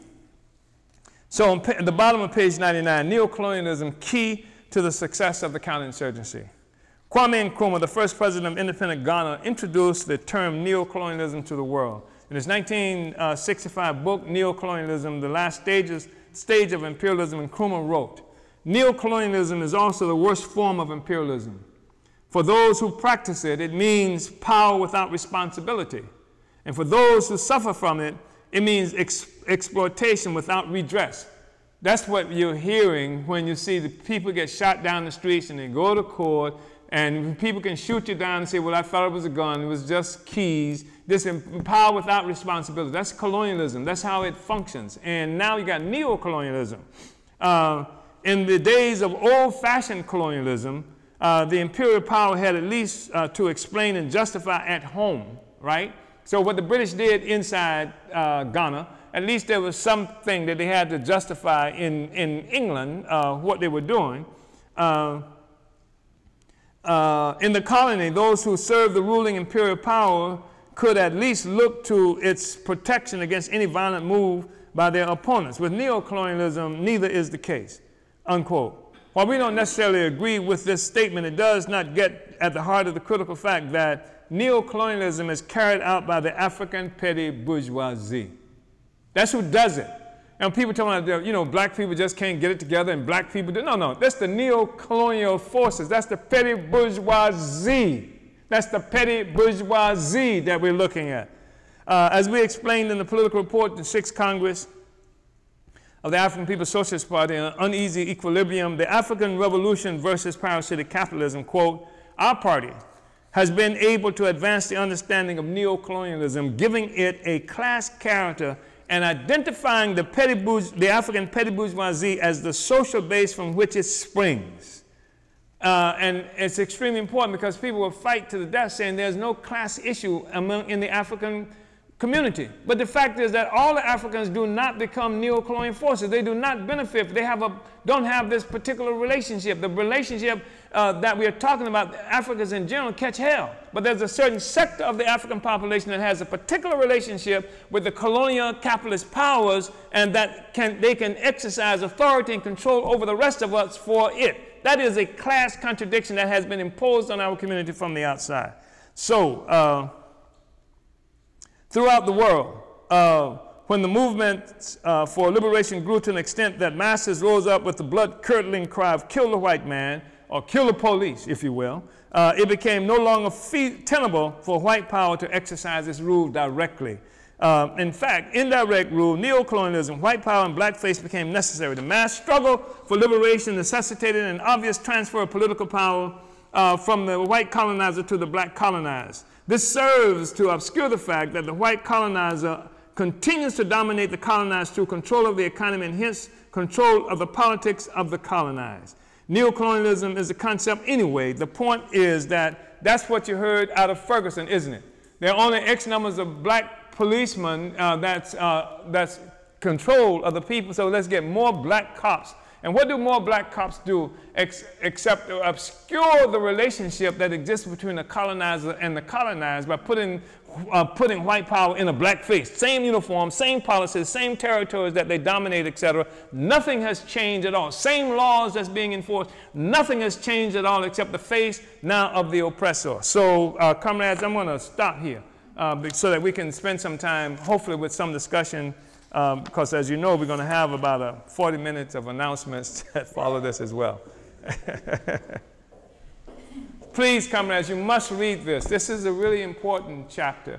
All of them are, but you must read this chapter. Study this. And all of the regional leaders and all of the committee heads should make sure that this is discussed and read and talked about in your meetings. Uhuru. Uhuru. Well, let's give Chairman Omali Yeshitela a round of applause for that amazing study. Uhuru. That was brilliant, Chairman. As he said, yes, you have to read the rest of this chapter just to get everything that the chairman is talking about, to understand the history of it. And so now we are opening up for questions and discussion. If you have any questions, if you have anything you want to say in regards to this chapter, go ahead and type your comments, questions in the YouTube or Facebook comment section. Want to read some, just acknowledge some people who are watching. We have, I don't know how to pronounce his name, Janose, I'm sorry, says greetings from Switzerland. Oh, M. Kask says Uhuru Chairman from Kenya. And we have, let's see.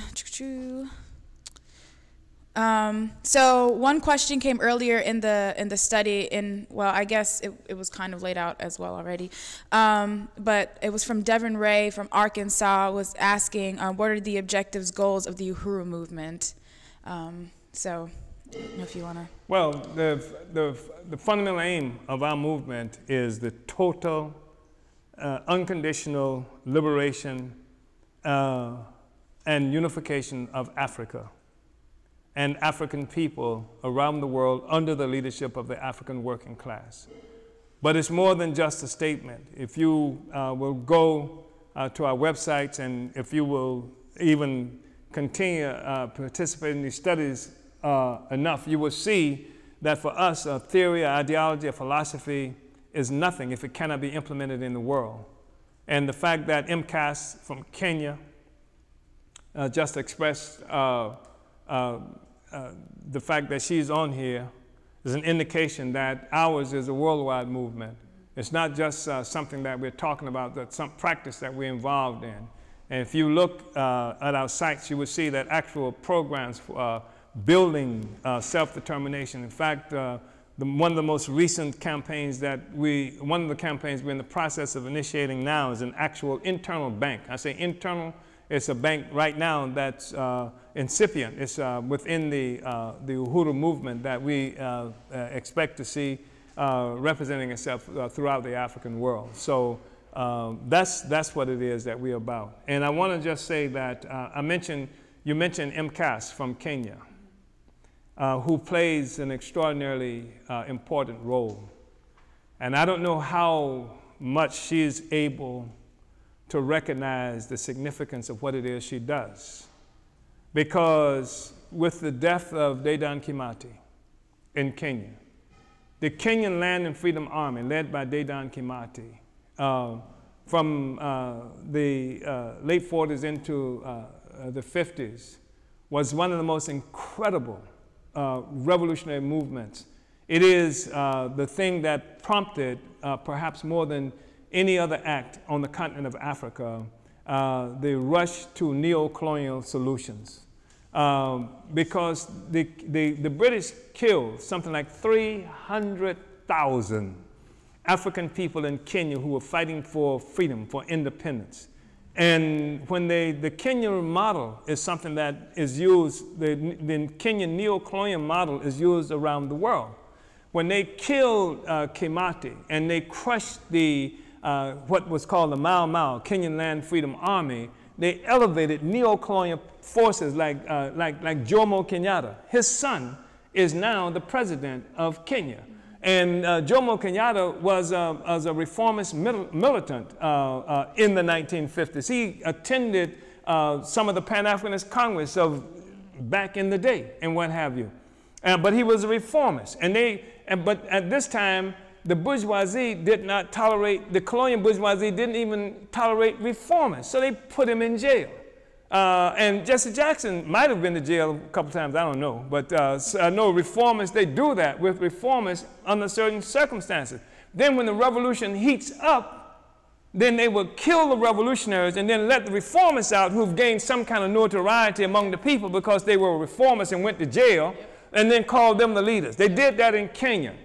And your existence in Kenya now, and what it is that you are doing is upholding the legacy of Dedan Kimathi, the Kenyan Land and Freedom Army, and the real revolution. The question is that does this revolution continue to live in Kenya, or does Kenyattaism, which was neo-colonialism, the Kenyan role, the model that they're using all around the world, prevail?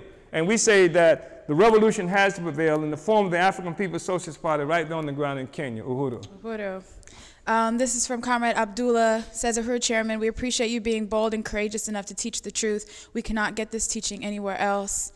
And we have from Comrade Malika, she says, when we revisit the past, we arm ourselves for the struggle ahead. The chairman instructing us on the methodology of the party when encountering counterinsurgency is a call to action to the Vanguard, the advanced detachment of the African Revolution. We must embrace a cadre state of mind. Cadre equals, this acronym, continued awareness that demands revolution every day. It's who we are and it's what we do. We hear you, Chairman. We unite. Uhuru. Uhuru. Comrade Malika. Wow, you get deeper every session. Yeah. And we have Comrade Raya Fogarty in St. Louis, a member of the African People Solidarity Committee, says this is so critical to be spread everywhere, how the state moves on the anti-colonial struggles of African and indigenous people still and for the last 600 years. We have Comrade Timba Shabanda, who is the station manager for Black Power 96, says, thank you, Chairman, for helping me understand the world we live in. White power is weak and the people are strong. We can win. We are winning. Uhuru. We have Makola from London, says Uhuru. Uhuru, come back. Uhuru. And so we're looking for, more questions. I wanted to appreciate two things about, well, other than the whole study, but there was a part that you were talking about when you were talking about the media and, just being the director of Agitprop and overseeing things like the Burning Spear newspaper, which is our ability to combat you know, it's an instrument of dual and contending power, and, you know, placing an instrument of the media in the hands of the African working class. I'm currently watching this, I keep talking about it, I'm not done with it, but it's so good, the Vietnam series and, you know, it's told by, you know, white power colonialists. But in it, it talks about the reporters, you know, the U.S. reporters that were in there who were armed and militarily trained. They were part of the war. And one of the guys said that in war, there's no neutral media, what you just said, because they were responsible there to report on, you know, the situation in a way that reported, one, the U.S. as victors, that they were winning when they were actually getting their butts kicked, and also just to point, you know, to say that, you know, communism is bad, and, you know, this is what communism is doing to the people of South Vietnam, and all of these different kinds of things. So, you know, they are part of it. They are a part of the war. And I appreciate the part where you're talking about, like, the question of hate in regards to our struggle, and how this is like subjective kind of, and, you know, like it's a hate-based type of thing. And I see that even reflected in how they paint Trump and everything it is that white power is doing, characterizing it as hate.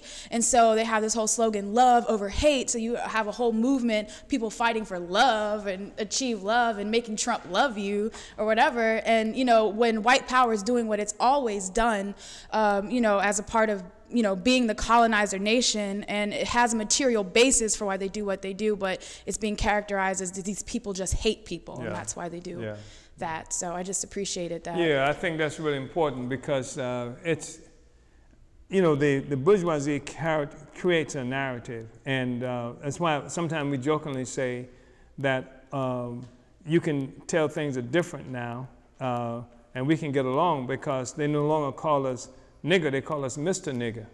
You know, I mean, the circumstances that we lived in are the same. They're the same as when they call us nigger. We're still getting killed by the police. We still can't get jobs. We still have no economy. We still have nothing, but they don't call us nigger anymore. So therefore, look how much progress we're in. That's how progress is measured, even today. African people today will say how much better off we are now, because we don't have to ride in the back of the bus, even though you ain't got no bus of your own, right? You don't have to, you know, go to the back door at restaurants, even though you don't have no restaurants of your own. You have nothing at all. They will give you, for history, the notion that George Washington Carver created peanut butter, even though Peter Pan and Jiffy owned the peanut butter corporations. You got nothing. But they give you this empty shell for you to celebrate. Martin Luther King was making the struggle of poor people's movement, et cetera, so they killed King. The poor people still ain't got nothing, but they got a holiday. Now they give you a holiday, and that white people can embrace a holiday. They couldn't embrace King. In fact, they killed King, and not just some nasty white people, but King was hated, despised by all the governments. You're talking about Kreisman in St. Petersburg, Florida, the mayor, all of these governments, they were anti-King. They hated to see King come to town, because that meant problems as far as they were concerned. He was a troublemaker, but now they can love him, the dead king, and then they define the dead king for you. And the dead king is one who loved everybody, who always turned the other cheek, and who not judged somebody by whatever, but by the content of their character. And when they meant character, they meant you didn't sweat, you didn't wear your sag, you didn't cuss, you didn't do this and that, but you were still a slave, and you still are a slave. Now you're a slave without character. Uhuru. This is from Comrade Tatara Masimba in St. Louis. Asked Uhuru Chairman, can you discuss the practice by the state to fund social programs and introduce money into the African colony as a method of counterinsurgency? Yeah, that's really important, because part of what that is about, it's the same thing that happens to us on the continent of Africa in so many ways. It is a part of atrophying the actual capacity of the people, that you no longer have your own capacity, because now the state sets something up. And when they can do that, I mean, a splendid, we talk about the state, but you got people like Soros, and what's the guy with the big eyeglasses from over Microsoft?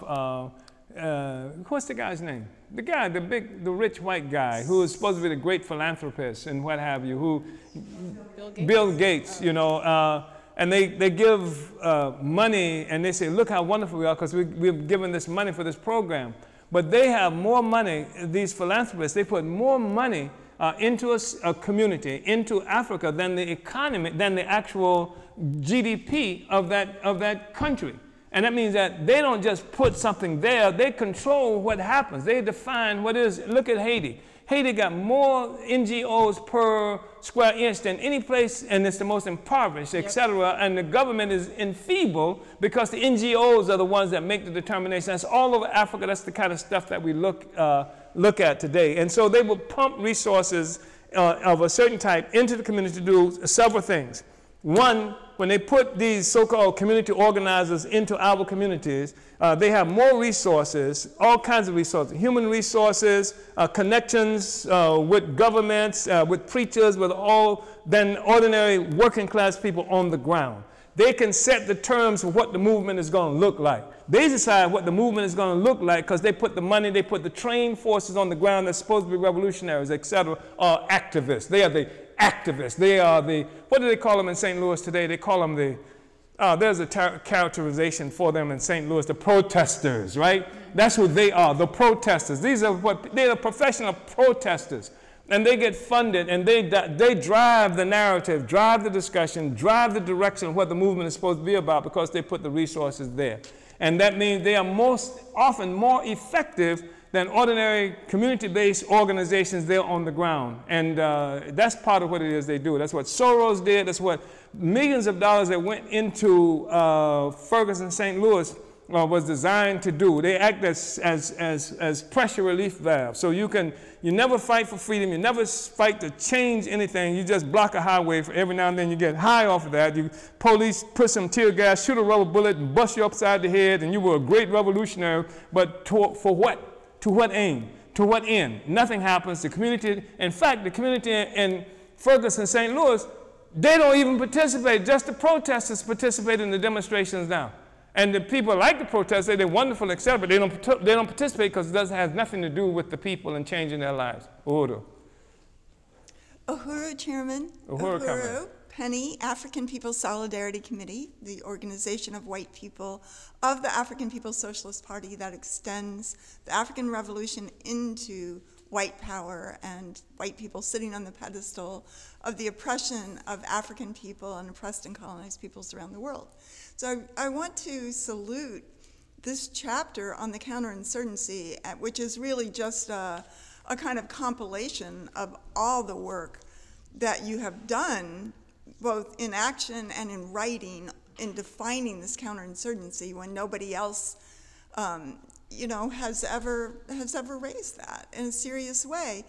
And someday there has to be a book just on all your writings and speakings of the counterinsurgency and to the significance of it. But I wanted to ask you something that you just mentioned a little bit earlier and that you do touch on in this chapter, but the significance of the creation of the African People's Solidarity Committee, the significance and importance on the one hand for the African Revolution, but my second question on that is, what that means for the African Revolution in terms of defeating the counterinsurgency, but number two, what is the responsibility of white people to carry out and take, to really internalize the seriousness of who we are in the world and how we have to move and what our responsibilities are. So, Chairman, I'm gonna sit down, but I really appreciate that. Yeah, I'm probably going to ask you to say something else about what you said, but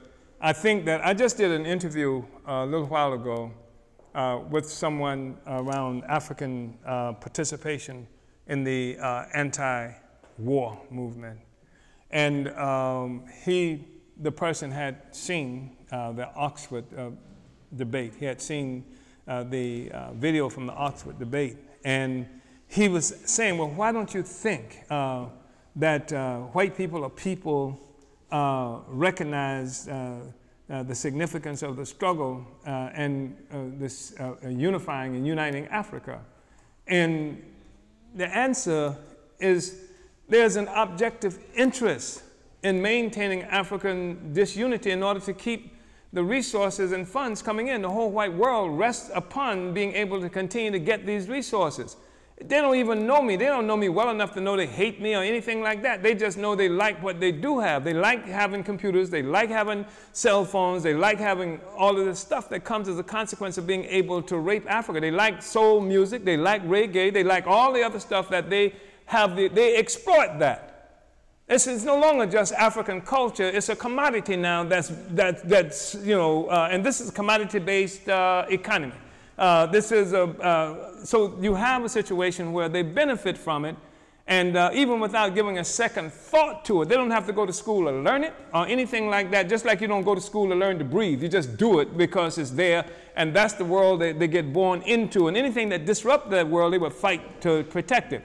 And even if when the thing falls out from the airplane and it doesn't, you know, and you put it on your face to continue to breathe.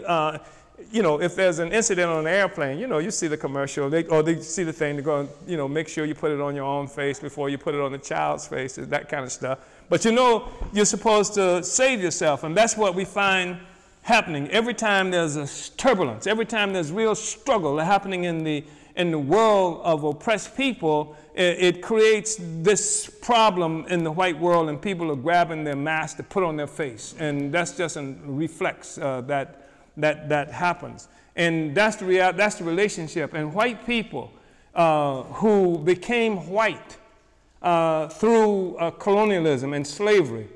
Before that, they were just Celts and Normans and all these other things, became white as a consequence of this whole process of slavery that brought bounty and resources to the white world, and that has served to separate white people from the rest of humanity.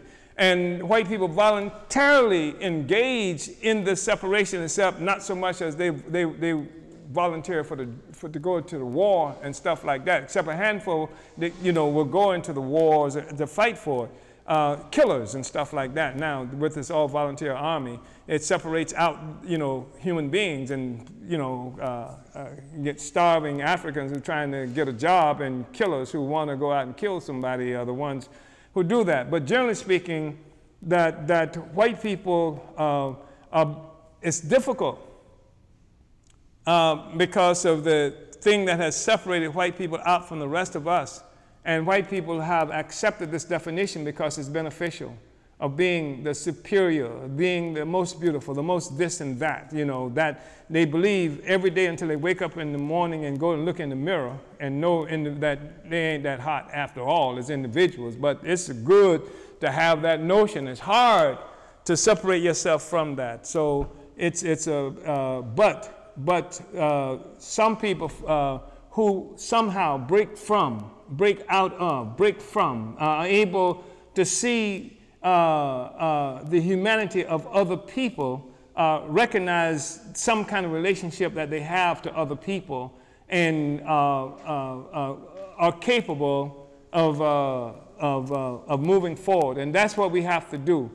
Everybody ultimately is going to come to the right place. And the reason they're coming to the right place is because the world is getting so much smaller, and it's harder for white power to exercise its power from a distance.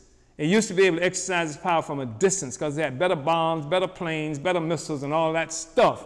But now somebody can walk in the building with something strapped to themselves, or they can get in one of your airplanes and take it into a tower, or they can come to where you congregate and bring harm. Then it's forcing white people to have to look at things differently. I can't explain this. Like I said, it's like air. You don't think about air. You don't think about it, just the way it is until there's something disrupt this process, and air doesn't come the way it used to come. Now you got to start thinking about air. Where the hell does air come from? What makes it happen? You know, etc. And that's what's the world as it is. Increasingly, it's being intruded on by people who have to change it in order to survive. And white people, in order to survive, are going to have to change too and get with this process of changing the world that the majority needs to change for survival of humanity. And white people, just like white people have a difficulty understanding that when you talk about things like the environment, humans are part of the environment. We're not separate from the damn environment. So if you kill everything else out there, you die too, fool. That's the environment. You know, all of us are part of that environment. And so you're going to see people recognizing that more and more every day. Profit now determines the direction of everything happens in terms of the economy now. It's a drive for profit, it's greed, et cetera. But now at the point, and when you talk about now getting all these profits to, you know, despite the fact that the process of doing that is killing you, it becomes difficult. So APSC has been an incredibly important instrument in the hands of the party. And I want to just salute, I know you didn't do this for this purpose, Comrade Penny Hess, but I want to salute the role that you've played in this, because it will prove to be historic and it will be written about. The birth, the rise of the African People's Solidarity Committee that's taken on this incredible task, that, and part of which is to first of all, to unite with the African Revolution. That's the first thing, is that to unite with the African Revolution, not just in words, because all the white left and everybody unites in words, but to actually have a material solidarity. Say, my unity presupposes that I have to give these kinds of resources to this revolution that's going to free African people, in the process of doing that, free all of humanity. That's incredible. That was an incredible thing that happened. Secondly, I think that the intellectual courage that it took, because I've seen you move when other white people couldn't move and other Africans couldn't move around this question of white people and the role that you have to the rest of the world. And APSC represents that. And it's going out in the world, going into the most dangerous places in the world to organize white people in solidarity with the African liberation movement. And the reparations movement today that's being discovered by the Democratic Party, first of all, I want to say that the African People's Socialist Party declared and then made material in 1982 that reparations would become a household word. We said that this so-called reparation movement, as it wasn't even a movement, the reparation efforts would be meaningless until it was grasped by the masses of African people. Once the mass of African people believed in reparations, then reparations would happen. And so we set out building a movement around African People's Socialist Party did. We organized the African National Reparations Organization. We organized the first tribunal of reparations for African people, a mass organization in Brooklyn, New York in 1982. And for the next 11, 12 years, we did it in cities throughout this country. We built it. We built it at a time where many people who now champion reparations were unable to do it, and only became able to do it in 1989 after Ronald Reagan gave recognition to Japanese reparations, paid Japanese reparations for having been locked up in this country in concentration camps during the Second Imperialist War. Then they became believers. Not to join what we were doing, but to create a whole new movement and ask us to join it. But the thing that's really important in addition to that is the African People Solidarity Committee and the Solidarity Movement that under the leadership of the party has been doing reparation work for years and years and years. We are going to win the reparations question, not because somebody talks about it in the Democratic Party. They don't even know why they're talking about it in the Democratic Party. The people who are now paying attention to it don't even know why they're paying attention to it. But for years now, look at 4101 West Florissant in St. Louis, where the whole reparations movement is responsible for putting that building there and the other material campaigns that's bringing reparations to the real world. And the APSC played a fundamental role in that. And so I've overtalked it, Uhuru. Yeah. Uhuru, thank you, Chairman. And because of time, we want everyone to know that if your question was not answered, one of our moderators will correspond with you and make sure that the Chairman sees your question. We do have a lot of announcements. For the next upcoming Omali Taught Me Sunday studies, we'll make sure to condense this or make it accessible so that we can have more time for discussion versus having to jump right into the announcements. The movement is doing so many things. So this study was brought to you by the Department of Agitation and Propaganda, Winning the War of Ideas. For your worldwide revolutionary news and analysis, visit theburningspear.com. And for revolutionary radio, dynamic shows, and music by Africans all around the world, tune in to Black Power 96.3 FM, broadcasting out of St. Petersburg, Florida, and accessible via the Black Power 96 app for Apple and Android, or online at blackpower96.org. Did you unite with what you heard today and want to learn more about how you can get involved with the African People's Socialist Party? Visit apspuhuru.org for all information regarding how you can apply. A few announcements from Uhuru Foods and Pies. Join Uhuru Foods and Pies in St. Petersburg, Florida every week at the Saturday morning market for delicious breakfast wraps, bowls, jerk, and vegan jerk wraps, and more. And you can come volunteer or come to eat with them in the Rowdy Stadium parking lot, 230 First Street South in St. Petersburg, Florida. Call 888-519-4022 or check out uhurufoods.org. And join the team to help buy and sell Uhuru pies for special events and fall holidays. It's going down in St. Louis. Black Power Poetry will be live, so come see the real creative genius of the African working class. The Black Power Blueprint is hosting an open mic in the house that Black built. And it's on March 22nd at 7 p.m., St. Louis Aquaba Hall, 4101 West Florissant Avenue. And for more information on this event, you can sign up as an artist, email stlouis@apedf.org or call 314-380-0980. On March 23rd and 24th, join the African National Women's Organization for their national plenary being held in St. Louis, Missouri. You can visit anwouhuru.org for all information regarding this event. April 6th and 7th in St. Petersburg, Florida, the Black is Back Coalition for Social Justice, Peace, and Reparations will be holding its third electoral campaign school. Visit blackisbackcoalition.org for registration information. The movement for white solidarity with Black power is growing. Witness it at the Uhuru Solidarity National Convention April 13th and 14th in St. Louis, Missouri at the Uhuru House. Visit uhurusolidarity.org for more information in regards to that. Order your copy of Chairman Omali Yeshitela's latest book, Vanguard, The Advanced Detachment of the African Revolution, at burningspearmarketplace.com. And, you know, we extended the pre-order to March 15th, so you get a color photo spread as well as an autograph from the chairman. And you can book Chairman Omali Yeshitela for the Vanguard 2019 International Speaking Tour by contacting info@omaliyeshitela.org. Sign up for the Marcus Garvey Legacy Cruise, which is the annual fundraiser for the African Socialist International. We'll be going to Cuba and Bahamas December 14th through 19th, and you can visit uhurulegacycruise.org for more information. You can start making your first deposits. Call the travel agent Linda Stern at 732-972-4171.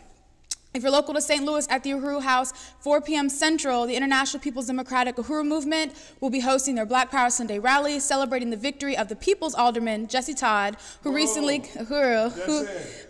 claimed a victory of the 18th Ward for the Black community. So come celebrate this win at 4101 West Florissant today.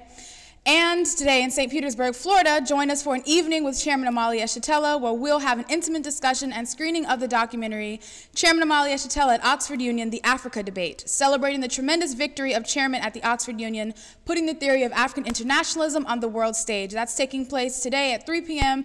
Eastern, 1245 Tyrone Lewis, 18th Avenue South. So thank you all for tuning in. Make sure you like and subscribe to the Burning Spear TV on YouTube to catch every episode of Omali Taught Me Sunday Study, and catch us back in an hour on our YouTube page, Uhuru Congo, at 11 a.m. Eastern to hear reports on the situation in Congo right now, featuring the chairman and ASI Secretary General, Louise Kinshasa. Thank you all so much. Uhuru. Uhuru.